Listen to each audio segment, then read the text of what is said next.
그러니까 교회에 대한 설교를 해왔었는데요. 드디어 오늘이 교회 시리즈 설교 마지막 날입니다. 제가 이 마지막을 해야겠다고 결심한 이유 중에 하나가 이제 리더 모임을 할 때에 리더님들 중에서 계속 교회만 하는 거 아니냐, 거기까지 들어서 제가 귓등으로 안 들었습니다. 교회가 얼마나 중요한데. 근데 갑자기 그 자리에서 이런 얘기를 하지 않았냐고 10주치에 그 얘기를 딱 얘기하는데, 그걸 듣는 순간 이쯤 하면 되겠다. 왜냐면 그 리더님이 제가 봤을 때 자주 졸고 그러셨었는데 다 듣고 계셨던 거예요. 이분이 다 듣고 계실 정도면 아닙니다. 아니에요. 말씀에 집중해 주세요. 다른 청년들도 충분히 들었겠다 생각이 들어서 이제 충분하다. 마지막으로 오늘 교회 시리즈를 하려고 합니다. 사랑하는 청년 여러분, 교회는 너무 중요합니다. 제가 전에도 한번 말했지만 저한테 교회라는 그 키워드를 딱 생각하면 저는 제 마음 가운데 이 따뜻함과 이 먹먹함이 느껴집니다. 왜냐하면 저를 따뜻하게 받아주었고 그렇게 저를 감싸주었던 교회와 성도들이 떠오르기 때문입니다. 여러분 인생에도 이 교회가 그런 존재가 되기를 간절히 소망합니다. 그저 오고 싶을 때 오고 안 가도 되면 안 가도 되고, 저 교회가 좋으면 저기로 갔다가 이 교회 가면 이 교회 갔다 하는 어떤 백화점과 같은 상점과 같은 곳이 아니라, 저는 마음 가운데 늘 이 빚진 마음이 있거든요. 교회를 향해서 그 빚진 마음으로 갖고 빚진 마음을 가질 만큼 그 사랑과 은혜와 따뜻함을 느끼는 여러분 되기를 예수님의 이름으로 축복합니다.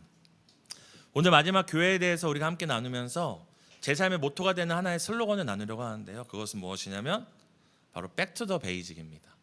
제가 지금 카톡 푸사에는 우리는 오늘을 산다라는 걸 하는데, 이 키워드를 하는데요. 그것도 한 지 꽤 됐어요. 4, 5년 됐어요. 근데 그 전에는 오랫동안 뭐 했냐면 이 Back to the Basic, 이게 제 푸사의 슬로건이었어요.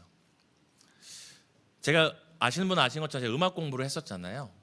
음악 공부를 막 하다가 이 레벨업을 해야 되는데 안 될 때가 있거든요. 그럼 그때 항상 선생님들이 하신 얘기가 뭐였냐면 기초부터 다시 점검하라고 하시거든요. 신기한 건 기초를 다시 하잖아요. 뭐 크로매틱을 한다던가 아니면 이렇게 한홍을 막 한다던가 기초를 하잖아요. 그럼 어느 순간 그 기초를 계속 하다 보면은 뚫리지 않았던 그 레벨업이 되는 것을 많이 느꼈습니다. 이 백투더 베이직 말이란 이 뜻처럼 기본기로 돌아가는 것인데, 이것은 그저 우리의 어떤 삶의 지혜뿐만 아니라 저는 이 기본기로 끊임없이 돌아가야 되는 것이 우리의 신앙의 원리라고 생각합니다. 그냥 우리가 더 좋은 사람, 더 좋은 신앙이 되는 것을 목표로 삼아서 내가 전에 10시간 기도했는데 11시간 기도해야지, 내 일주일에 3번 나왔는데 4번 나와야지, 이런 표면적인 것에 집중할 것이 아니라 우리 정말 기본기, 이 신앙의 기본기에 집중하다 보면은 나도 모르게 어느 사이 세상을 닮았던 내 모습이 예수를 닮아가고, 세상의 것들로 가졌던 내 마음이 하나님으로 가득 차는 우리 신앙의 레벨업을 경험하게 될 것입니다. 그 마치 이걸 말해주듯이 성경 스토리도 이렇게 살펴보면 창세기 하나님이 세상을 만드시잖아요. 근데 요한계시록이 뭘로 끝나요? 다시 하나님이 만드신 새하늘과 새 땅으로 돌아가는 것으로 끝나잖아요. 저는 이 성경의 이 스토리도 결국 우리는 별거 없다, 근본으로 돌아가는 거다, 신앙은 다른 것이 아니다, 가장 기초적인 것을 붙드는 것이라고 이야기해 주는 것 같습니다. 그렇다면 오늘 우리가 이 시간 본문을 통해서 과연 우리 교회의 근본과 기초가 되는 것은 무엇인지 한번 생각해 봤으면 좋겠는데요. 여러 가지 얘기할 수 있겠죠. 근데 오늘 우리 본문이 우리에게 교회의 근본이 무엇이고 기초가 무엇인지 알려주는 한 가지 키워드가 있다면 그것은 바로 긍휼이라는 것입니다. 긍휼. 다른 말로는 용서라고 할 수 있는데, 이 긍휼과 용서의 차이가 뭔지 아시나요? 제가 사실 오늘 제목이 긍휼, 교회의 시작이잖아요. 원래는 그 전에 왜요? 아닌가요? 아니었나 오늘 제목이? 네. 근데 원래 전에는 교회, 긍휼의 공동체 했었거든요. 근데 이 제목만 보고 벌써 질리신 분이 계실까봐 또 교회야! 막 이럴까봐 나름대로 순서를 바꿔서 긍휼, 교회의 시작으로 바꿨는데요. 사실 긍휼과 용서의 키워드 중에 고민을 많이 하다 제가 우리 성전 리더님한테 답사가다가 어떤 게 좋을까요? 이렇게 조언을 구해서 이제 조언대로 긍휼 교회의 시작으로 삼았습니다. 근데 긍휼과 이 용서의 차이가 뭔지 아세요? 비슷한 용어지만 긍휼은 마음에 대한 내면적인 상태를 얘기하는 거거든요. 긍휼히 여기는 거. 용서는 무엇이냐면 그 긍휼의 마음이 실제적인 삶으로 나타나는 삶의 원리가 바로 용서입니다. 그래서 긍휼이라는 마음을 가진 사람은 누군가를 어떻게 하게 되는 거예요? 용서할 수 있게 되는 거죠. 그래서 저는 더 근본적인 것이 용서보다는 이 긍휼의 마음이기 때문에 오늘 긍휼이 바로 교회의 시작이라고 기초라고 이야기하려고 합니다. 우리가 먼저 제가 앞서 이 긍휼이 교회의 기본기고 기초라고 얘기했는데 우리 청년 공동체가 있잖아요. 이 공동체 안에 재미를 빼도 괜찮거든요. 세상에 재미있는 거 많이 있으니까요. 우리 교회 안에 어떤 맛있는 음식을 먹는 걸 빼도 괜찮아요. 물론 맛있는 거 먹으면 좋죠. 근데 만약에 우리 교회 안에 긍휼을 빼버린다고 생각해 봅시다. 어떨 것 같으세요? 서로를 더 이상 긍휼히 여기지 않아요. 저는 만약에 우리의 교회의 기본기인 긍휼을 교회가 놓쳐버리면 일단 교회가 먼저 삭막해질 것 같아요. 그리고 공동체가 아니라 조직이 될 것 같아요. 단기 선교 잘해내야지, 이번 성년식 잘해야지, 찬양팀 잘해야지, 설교 잘해야지, GBS 잘해야지. 그리고 긍휼이 빠져버리면 서로를 사랑과 용서의 대상보다는 어떤 평가와 비판과 정죄가 판치가 될 것 같습니다. 그래서 쟤 왜 저래? 쟤 오늘 옷을 왜 저렇게 입고 왔어? 왜 내가 말하는 걸 저렇게 말해? 왜 내가 설교하는데 저기 앞에 있는 세 사람은 계속 웃는지, 나를 비웃는 것인지, 내 말이 재밌는 것인지, 아니면 내 설교를 안 듣고 있는 것인지 이렇게 돼버린다는 것입니다.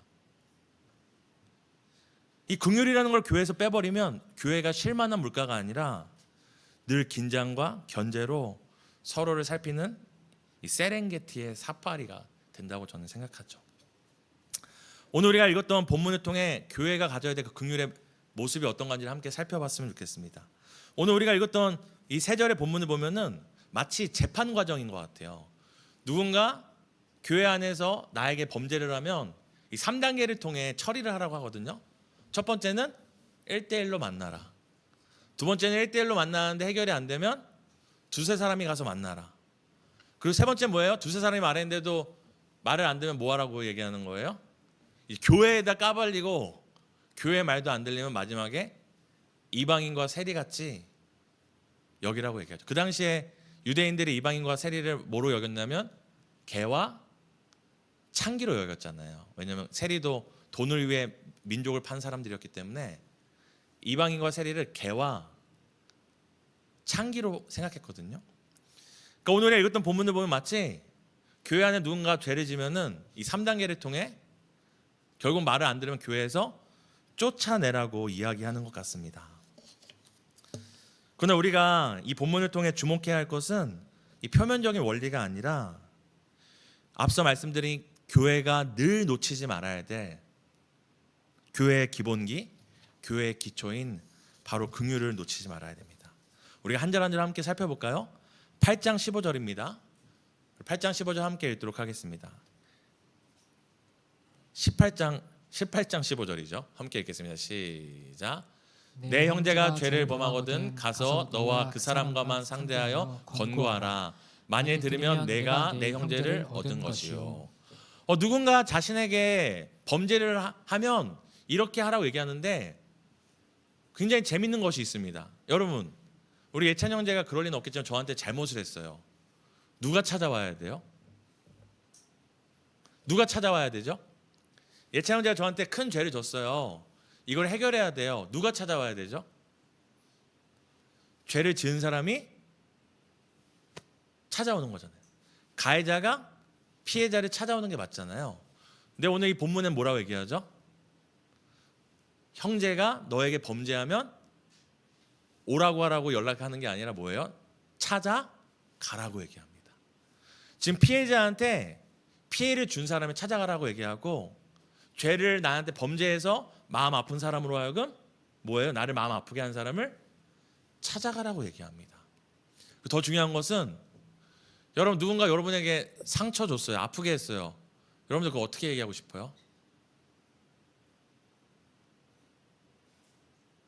조용히 처리하고 싶나요? 아니면 다시는 나에게 그렇게 못하도록 제대로 까발리고 싶나요? 우리가 누군가 나 아프게 하면은 그거에 대해서 다른 사람도 나한테 못하도록 그래도 알리고 싶어요. 근데 오늘 이 15절에는 뭐라고 얘기하죠? 누군가 나한테 범죄하면 그 사람이 나에게 오는 것이 아니라 내가 찾아가고 그리고 단둘이만 상대하라고 얘기합니다. 이건 단순히 우리가 이 본문을 보면은 마치 누군가 너한테 잘못하면 찾아가서 따지고 용서를 받아내라고 생각할 수 있지만 그게 아니라 상대의 용서를 받아내기 위한 원리가 아니라 그 안에 어떤 것이 있냐면 피해받은 사람이 피해를 준 사람을 더 생각하는 긍휼의 마음이 있는 거예요. 이것이 바로 교회가 가져야 될 범죄한 사람을 향한 마음입니다. 왜 그렇습니까? 하나님 아버지가 그런 분이시기 때문입니다. 하나님이 우리에게 범죄했습니까? 우리가 하나님께 범죄했습니까? 우리가 하나님께 범죄했죠. 하나님이 찾아오셨습니까? 우리가 하나님을 찾아갔습니까? 우리가 하나님께 범죄했는데 하나님이 찾아오셔서 우리에게 손 내미셨습니다. 여러분 한번 상상해 볼까요? 다들 좀 피곤하신 것 같은데 하나님이 찾아오셨어요. 우리가 범죄했을 때마다. 근데 이제 찾아오셨는데 단둘이만 해결하지 않고 이제 대수 엘더님이 회개할 때마다 내가 너를 용서하겠다 하면서 여기 화면으로 대수 엘더가 잘못한 죄들을 다 띄워주는 거예요. 내가 찾아왔잖아. 그래도 너가 나한테 잘못했는데 내가 찾아왔잖아. 대수야. 근데 어쨌든 용서할 건데 네가 나한테 뭘 잘못했는지 한번 우리 다 같이 살펴보자. 그래서 막 보여주는 거예요. 여러분 어떨 것 같아요? 회개하겠어요? 안 하겠어요? 웃는 분들 계시는데요. 여러분 우리 유연 리더님 겉보기에 흠도 없고 점도 없고 아무런 죄도 짓지 않을 것 같은 우리 피어하신 유연 리더님. 유연 리더님이 하나님께 회개할 때마다 하나님이 찾아오셔서 그래 유연아 용서할 거야. 근데 일단 한번 우리 네가 나한테 범죄한 걸 일단 살펴보자. 엄마 아빠한테 한 행동들 다 살펴보자. 근데 그렇게 하지 않으시고 어떻게 하시죠? 상대하고만 그것들을 해결하라고 얘기합니다. 여러분 하나님은 우리를 찾아올 뿐만 아니라 우리의 죄를 들춰내지 않으세요. 왜 그렇습니까? 하나님의 목적은 우리의 죄를 들춰내고 우리를 굴복시키는 게 목적이 아니라 하나님이 범죄한 우리를 찾아오시는 목적이 무엇입니까? 살리기 원하시기 때문입니다. 욕심이 잉태한즉 무엇을 낳죠? 죄를 낳고 죄가 장성한즉 어디에 이르죠? 사망에 이르죠. 여러분 오늘 피해받은 이 사람이 나에게 피해준 사람을 찾아가 그것이 죄임을 알리고 조용히 그것을 해결하려고 하는 이유는 억울해서가 아니라 나에게 범죄한 이 형제가 그 범죄를 계속해 나가면 이 범죄가 이 형제를 결국 어떻게 하기 때문입니까? 사망에 이르기 때문입니다. 여러분 상처받았는데 내가 피해자고 아픈데 내가 지금 고통스러운데 누구를 염려하는 것입니까? 나를 아프게 한 그 사람을 염려하는 것이 바로 우리를 향한 아버지의 마음이기 때문입니다. 자신의 아픔과 억울함을 위해서가 아니라 단둘이 만나 나에게 죄를 짓고 아프게 한 그 사람을 생각하고 염려하는 것, 이것이 하나님의 마음이고 바로 우리가 죄에 대하여 범죄한 지체들에 대하여 가져야 될 긍휼의 마음입니다. 근데 이렇게까지도 했는데 형제가 정말 감사합니다. 내가 당신을 상처 주고 당신을 아프게 했는데 당신이 나를 찾아와서 오히려 나를 깨우쳐주고 당신이 나를 찾아와서 들춰내지 않고 이렇게 단둘이만 해주니 너무나 고맙습니다 하면 좋은데 그렇게 하지 않을 수도 있다고 얘기하죠. 그럼 어떻게 얘기하라고 하죠? 함께 우리 18장 16절입니다. 함께 18장 16절 읽도록 하겠습니다. 함께 읽겠습니다. 시작. 만일 듣지 않거든 한두 사람을 데리고 가서 두세 증인의 입으로 말마다 확증하게 하라. 여러분 생각해 보세요. 여러분이 그렇게까지 배려했는데, 그렇게까지 죄를 들춰내는 게 목적이 아니라 범죄한 그 사람이 죄의 종이 되어서 사망에 이르지 않게 하기 위해서 애썼는데 이 사람이 말을 안 들어요. 그럼 여러분 어떻게 하겠어요? 여러분이 왼뺨을 맞아가지고 갔어요. 이렇게 때리면 안 돼 사람. 근데 갑자기 오른뺨을 또 치는 거예요. 그 여러분 어떻게 하겠어요?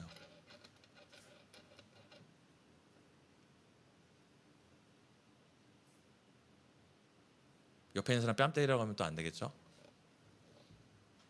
근데 지금 성경 뭐라고 얘기하죠? 그렇게까지 했으면 다 했으니까 됐어라고 얘기하지 않고 두세 증인으로 하여금 함께 찾아가라고 얘기합니다.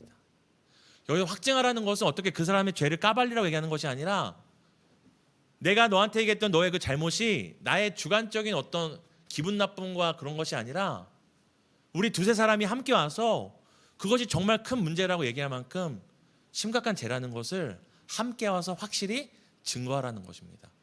이것은 창피를 주기 위함이 아니에요. 이 안에는 어떤 마음이 있는 것입니까?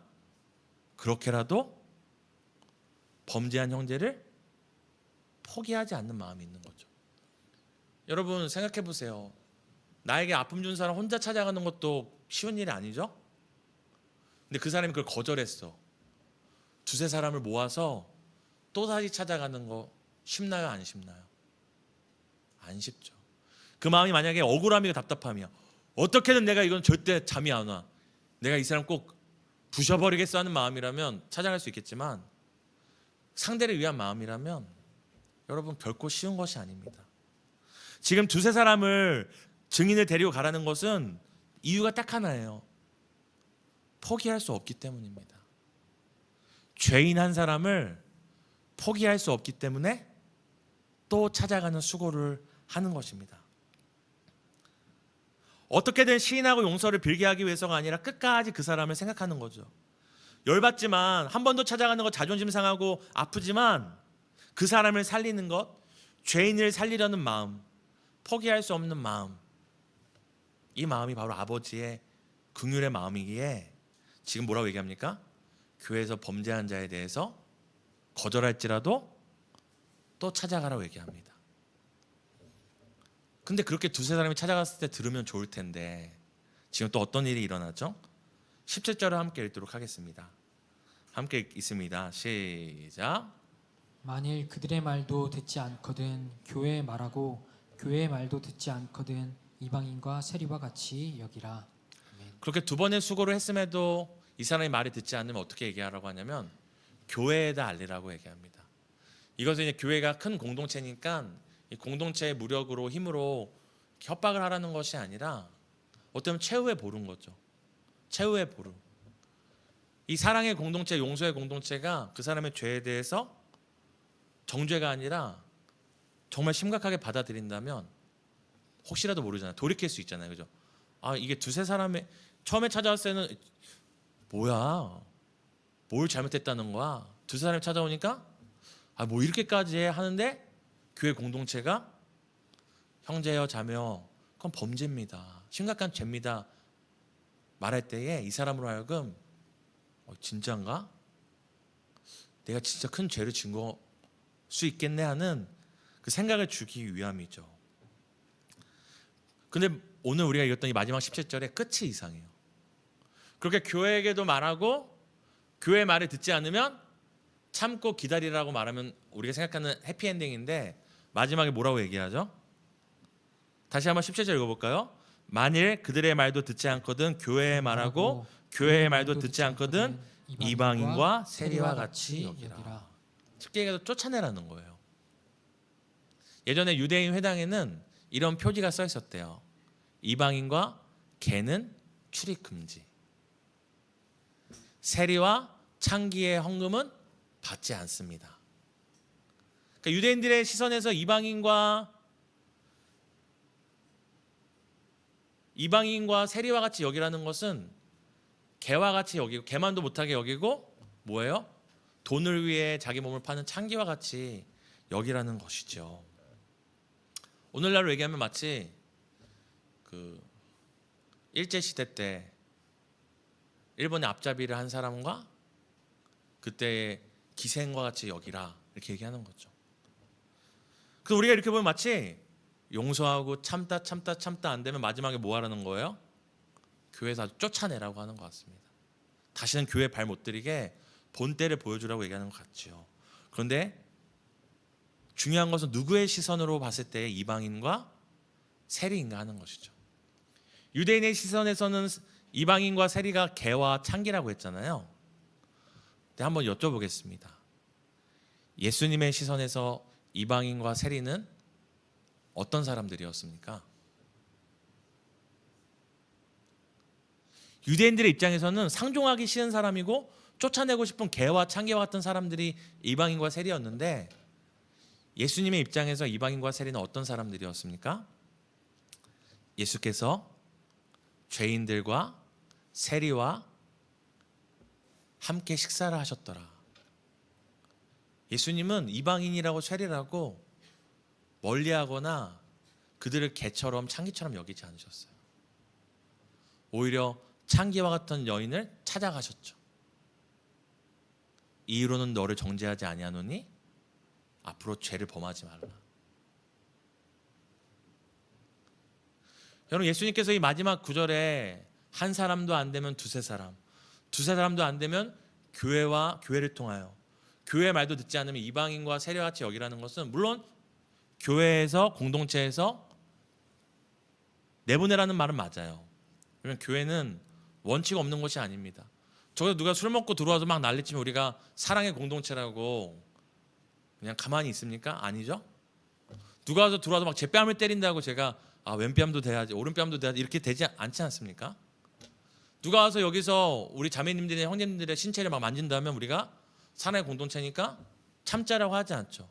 교회는 사랑과 원칙이라는 두 가지 기둥으로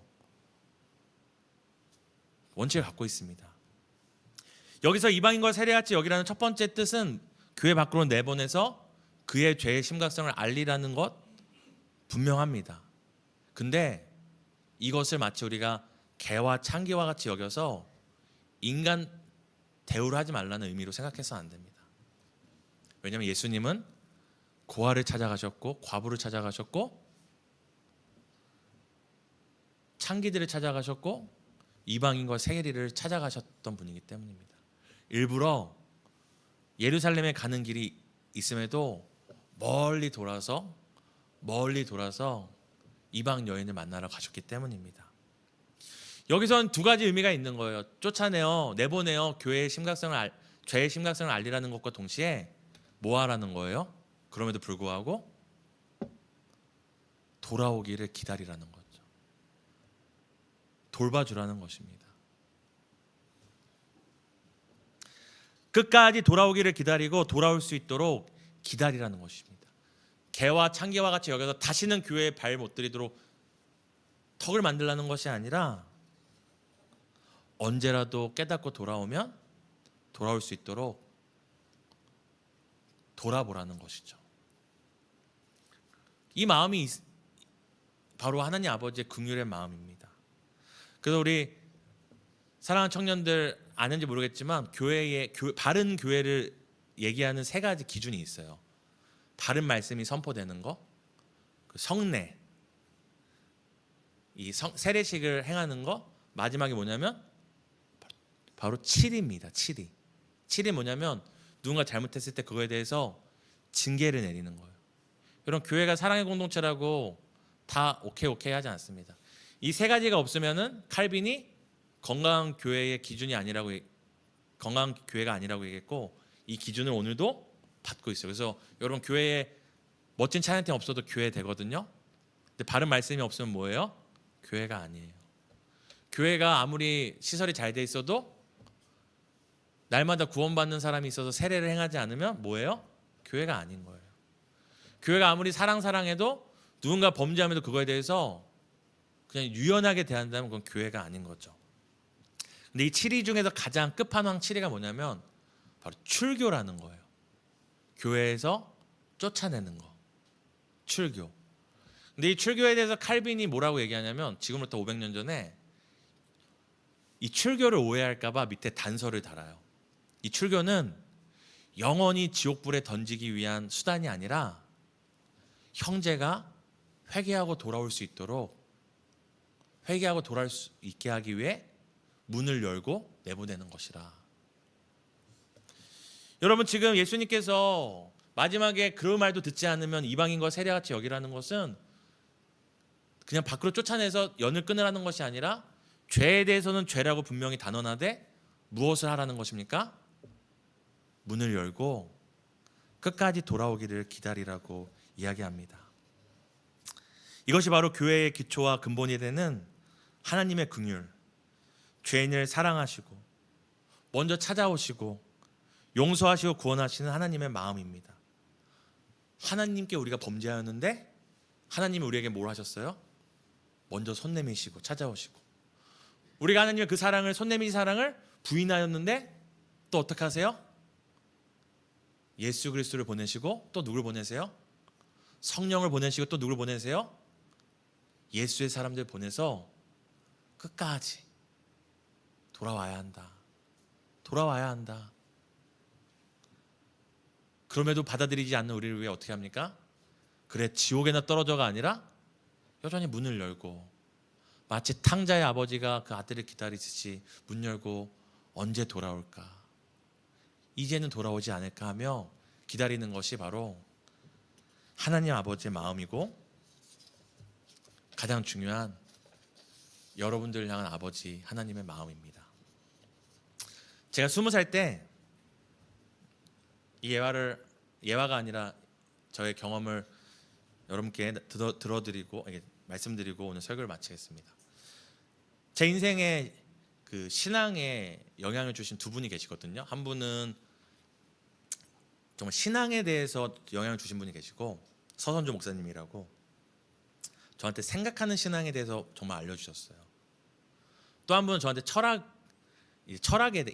철학하는 것에 대해서 알려주신 분이 있거든요. 이분은 저보다 한 살 많은 형인데, 이분은 미국 군인이에요. 그래서 그린벨에서 복무하다가 지금은 이제 미국 방위산업 쪽으로 일을 하고 있거든요. 근데 이 형이 저한테 어느 날 그런 질문을 했어요. 벌써 20년 전에 받은 질문인데 아직까지도 잊혀지지 않아요. 저한테 무슨 질문을 했냐면, 너희 교회에 찬기가 온다면 너희 교회는 그 찬기를 받아줄 수 있니? 라고 물어봤어요. 어떤 청년이 왔어요. 우리가 GBS도 하고 했는데 오늘 알고 봤더니 이 청년이 한때 그쪽에 몸을 담고 있었던 거예요. 그 청년에 대해서 너희가 받아줄 수 있냐고 물어봤어요. 그래서 저는 이렇게 대답했죠. 처음에는 우리가 원리를 아니까 당연히 사랑하고 용납해야 되니까 하다가, 나중에 관계가 안 좋아지고 틀어지면 그 사람의 과거를 우리가 손가락질하고 난도질하지 않겠습니까? 결국 떠나겠죠. 두 번째 질문이 뭐였냐면, 만약 너 그 창기와 결혼하라고 한다면 너 결혼할 수 있겠니? 라고 저한테 물어봤어요. 여러분, 물어볼게요. 여러분한테 창기랑 결혼하라고 하는 거예요. 몸을 팔던 사람, 알고 봤더니 남자든 여자든 자기의 그 생활고든 문제든 뭐든 그걸 해결하기 위해 몸을 팔던 사람이에요. 그 사람과 결혼하라면 여러분 결혼할 수 있겠습니까?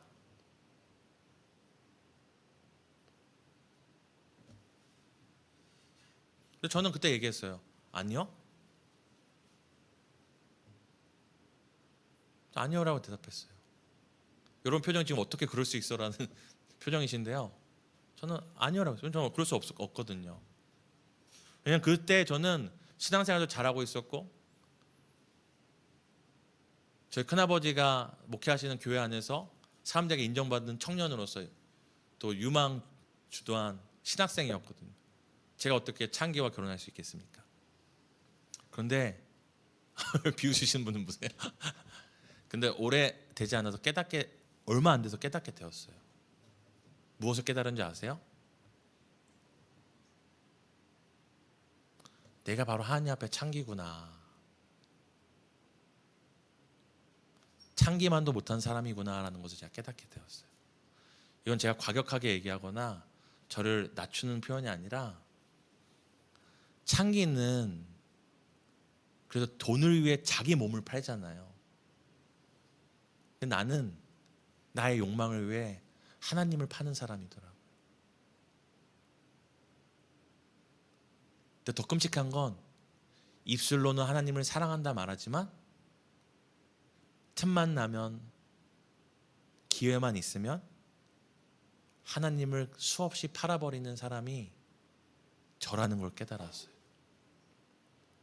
그 형의 질문은 진짜 창기가 들어오거나 창기와 결혼하는 것이 목적이 아니라 그 형의 질문은 뭐였어요? 너가 하나님 앞에 어떤 사람인지를 알고 있니라고 물어보는 거였어요.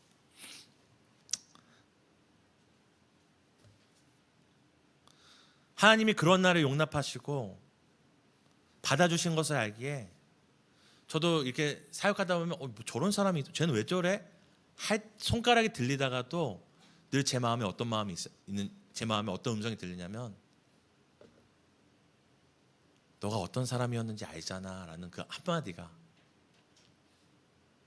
너가 저 사람보다 낫니란 그 한마디, 여태까지 한 번도, 단 한 번도 제가 누가 저를 열받게 하거나 뭐 저런 사람이 있어, 무례하거나 상식을 벗어난 사람이 저한테 함부로 대할지라도 뭐 저런 사람이 있어 하는 그 순간에 너가 하나님 앞에 어떤 사람이었니? 라는 그 질문 앞에 한 번도 그래도 제가 저 사람보다는 나아요 한 적이 단 한 번도 없습니다. 아직까지 단 한 번도 하나님 앞에 내 모습을 보고 나니까 하나님 앞에 봤던 내 모습보다 못난 사람을 본 적이 없어요. 그래서 저는 저를 그렇게 사랑하시고 용납하신 아버지의 긍휼로 오늘 살아가고 있고 여러분들을 대할 수 있습니다. 제가 목회자라서가 아니라 앞서 말씀드린 것처럼 하나님이 나를 어떻게 찾아오시고 어떻게 포기하지 않으시고 어떻게 끝까지 문 열고 기다리셨는지를 알게 되었기에 그렇게 사랑할 수 있게 되었습니다. 사랑하는 여러분, 만약에 저의 이런 마음이, 이런 사랑, 하나님이 나에게 주신 이런 사랑과 용서가 저만을 위한 것이 아니라 여러분 모두가 받은 사랑과 용서라면 우리 공동체가 용납하지 못할 사람이 있을까요? 우리가 이해하지 못할 사람이 있을까요? 우리가 감히 손가락질을 들어 정죄할 수 있는 사람이 있을까요? 없습니다. 그러면 바로 그게 어떤 교회가 되는 거예요? 긍휼의 공동체가 되는 거예요. 누가 봐도 내가 당신보다 못한 사람입니다. 누가 실수를 해도, 누가 죄를 져도 내가 당신보다 못한 죄인입니다라고 고백함으로 서로를 긍휼히 여기는 긍휼의 공동체가 되는 겁니다. 이것이 있을 때 교회는 교회다워지고 교회가 주님의 몸된 교회가 되어 누구나 용납하고 찾아올 수 있는 긍휼의 공동체가 되는 것입니다. 오늘 한번 저의 이 설교 앞에 우리가 받은 사랑과 용서가 얼만큼인지를 되새기고 또 우리가 교회로서 우리 공동체에 찾아오는 지체들을 어떤 마음으로 바라봐야 될지를 좀 생각해 봤으면 좋겠습니다. 우리 함께 찬양했으면 좋겠는데요. 축복성입니다. 사랑의 주님이라는 축복성인데요. 먼저 하나님이 나를 얼마나 사랑하시고 얼마나 기회와 용서를 주셨는지를 생각하며 함께 고백했으면 좋겠습니다. 사랑의 주님이, 사랑의 주님이 날 사랑하시네. 내 모습 이대로 받으셨네. 사랑의 주님이 날 사랑하듯이 나도 널 사랑하며. 여러분, 하나님이 여러분을 이렇게 사랑하셨습니다. 사랑의 주님이, 사랑의 주님이 날 사랑하시네. 내 모습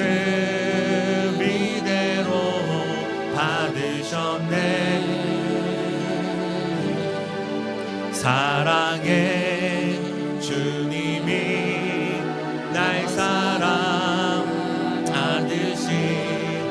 나도 너를 사랑하며 섬기리.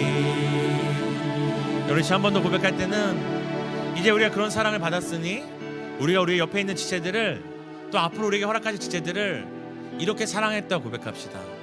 사랑의 주님이 날 용서하시니 나도 너를 용서하며 섬기겠다고 우리 용서라는 단어를 놓고 함께 고백해 봅시다. 용서의 주님이 날 사랑하시네 내 모습 이대로 받으셨네 용서의 주님이 용서의 주 날 용서하듯이 날 용서하듯이 나도 널 용서하며 우리에게 주신 용서를 생각하며 용서의 주님이 날 용서하시네 내 모습 이대로 받으셨네 용서의 주님이 날 용서하듯이 나도 널 용서하며 섬기리.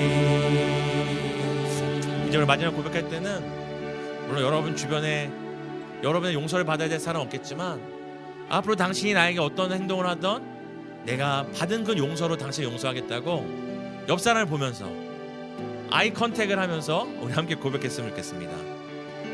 용서의 주님 아이 컨택을 하면서 날 사랑하시네 내 모습 이대로 드셨네 여기가 중요합니다. 용서의 주님이 날 용서하듯이 옆 사람 보면서 날 용서 나도 널 용서하며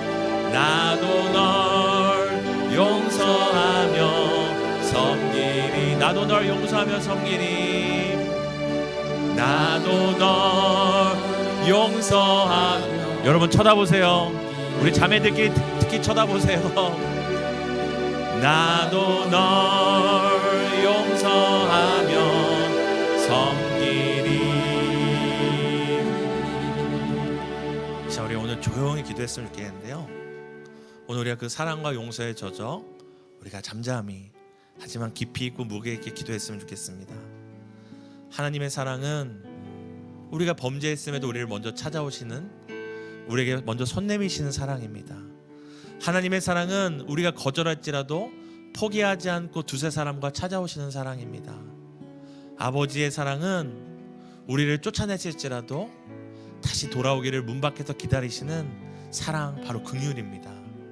하나님 내가 어떠한 사랑을 받았는지를 기억하고 그 사랑을 우리 공동체와 앞으로 우리 교회에 허락하실 영혼들에게 전할 수 있게 해달라고 함께 기도하겠습니다.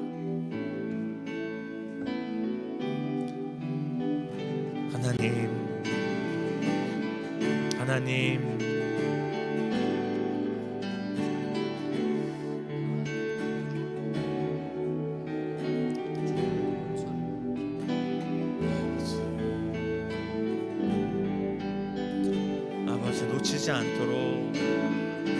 아버지 놓치지 않도록 내가 받은 사랑, 내가 받은 용서, 내가 받은 긍휼 주님 놓치지 않도록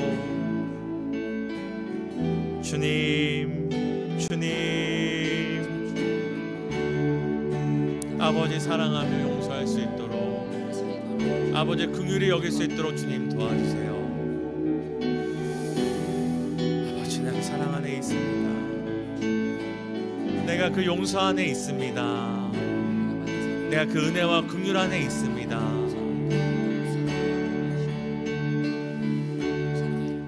오 주님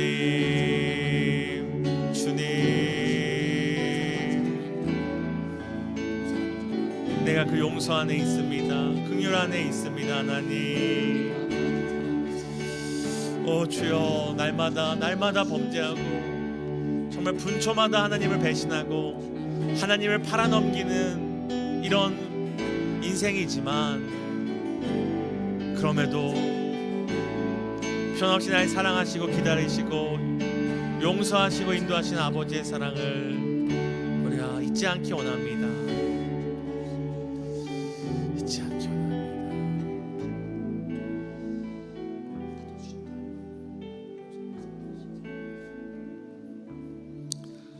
하나님 감사합니다. 우리가 지난 10주 동안 교회란 어떠해야 하는가, 교회를 통해 하나님이 꿈꿨던 꿈들은 무엇인지를 우리가 살펴보았습니다. 하나님 정말 전하는 자가 부족하였지만 하나님 우리 사랑하는 청년들에게 교회가 교회다워지고 또한 하나님의 꿈이 교회를 통해 이루어지는 가운데 하늘의 미랄같이 쓰임받기를 간절히 소망합니다.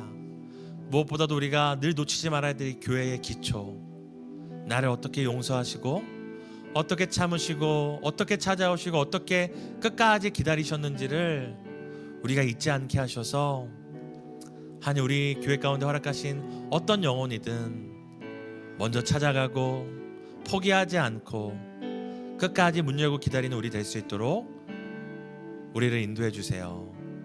오늘도 함께 교회답게 세워가 주심을 감사드리며 교회의 머리 되어 주신 예수님의 이름으로 기도드립니다. 예수님이 가르쳐주신 기도로 마치겠습니다. 하늘에 계신 우리 아버지여, 이름이 거룩히 여김을 나라에 임하옵시며 뜻이 하늘에서 이루어진 것 같이 땅에서도 이루어지리다. 오늘날 우리에게 일용할 양식을 주옵시고 우리가 우리에게 죄 지은 자를 사하여 준 것 같이 우리 죄를 사하여 주옵시고 우리를 시험에 들게 하지 마옵시고 다만 악에서 구하옵소서. 대개 나라와 권세와 영광이 아버지께 영원히 있사옵나이다.